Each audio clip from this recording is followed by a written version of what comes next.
વાત સુરતની કરીએ તો સુરતમાં તાપી નદી પર મેટ્રોનું કામકાજ ચાલી રહ્યું છે। પૂરજોશમાં આ કામકાજ ચાલી રહ્યું છે ત્યારે મેટ્રો બ્રિજની કામગીરીના ડ્રોન વિડીયો સામે આવ્યા છે।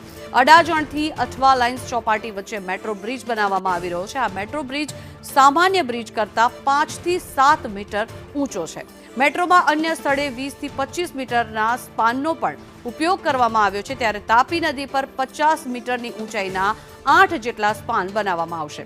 બ્રિજ માટે 144 બોક્સ સેગમેન્ટનો પણ ઉપયોગ કરવામાં આવશે। આ વિડીયો સામે આવ્યો છે। વધુ માહિતી મેળવીએ સંવાદદાતા આઝમ સાલે જોડાયા છે આપણી સાથે। આઝમ, આ ડ્રોન વિડીયો જે સામે આવ્યો છે, જે કામગીરી દર્શાવી રહ્યો છે, શું વિગત કેવી રીતે કરાઈ રહી છે કામગીરી? સુરત મેટ્રો રેલ પ્રોજેક્ટ હેઠળ સૂર્યપુત્રી તાપી નદી પર એક ખાસ મેટ્રો બ્રિજ બનાવવામાં આવી રહ્યો છે, જેને ટેક્સટાઇલ કોરિડોર તરીકે ઓળખવામાં આવશે। આ કોરિડોર સુરત શહેરના પૂર્વ અને પશ્ચિમ ભાગોને જોડશે। આ પુલ નિર્માણમાં ખાસ સાવચેતી રાખવામાં આવી રહી છે, કારણ કે નદીના પ્રવાહના જે પાણીનો હોય છે તેને કોઈ અવરોધ ના આવે તેનું ખાસ ધ્યાન રાખવામાં આવી રહ્યું છે। અન્ય સ્થળોએ સામાન્ય રીતે 20 થી 25 મીટરના સ્પાનનો ઉપયોગ કરવામાં આવતો હોય છે, પરંતુ તાપી નદી પર આવા કુલ 8 સ્પાન હશે, દરેકની લંબાઈ 50 મીટરની હશે।